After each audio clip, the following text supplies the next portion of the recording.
Andrea Barbera, è finita la regata, un consuntivo di questa tua esperienza e il piazzamento è stato veramente ottimo, te l'aspettavi?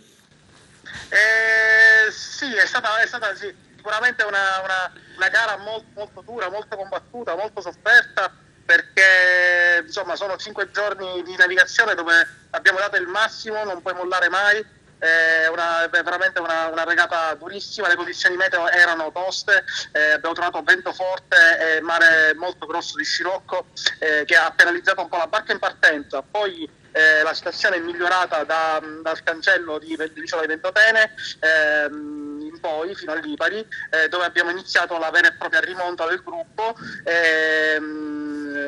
Poi siamo riusciti appunto a dare il massimo, le massime prestazioni della barca, e alla fine abbiamo ottenuto questo secondo piazzamento, il secondo posto. È stato un risultato grandioso, qui dove ci sono tutti i migliori velisti italiani a Riva di Traiano per questa regata, e abbiamo dato il massimo, abbiamo cercato di dare il massimo.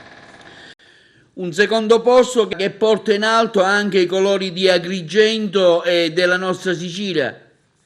Esattamente, esattamente. La più grossa soddisfazione è stata questa di riuscire a portare sul podio i colori della mia città, della città di Agrigento, con il comune di Agrigento che mi sostiene con il patrocinio, e i colori della Trinacre, della nostra isola, nel podio più alto, e anche quelli del club nautico Punta Piccola, che è il mio club di appartenenza,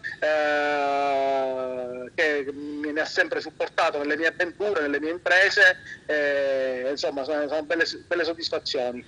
Cosa c'è avanti all'orizzonte? Probabilmente, non probabilmente, comunque stiamo lavorando per le prossime regate della stagione, sicuramente la Palermo-Monte Carlo d'agosto, e la Round Eolian Race, il Giro delle Eolie, la regata che si svolge a settembre a Capo d'Orlando, e probabilmente la regata dei Cinque Fari a Palermo a luglio. Traguardi ambiziosi, certamente, e buon vento allora. Grazie, grazie mille, ringrazio tutti gli amici e tutti quelli che mi hanno seguito e che mi hanno supportato con messaggi di sostegno durante la regata. Chiaramente non potevo rispondere a tutti, però grazie, grazie a tutti.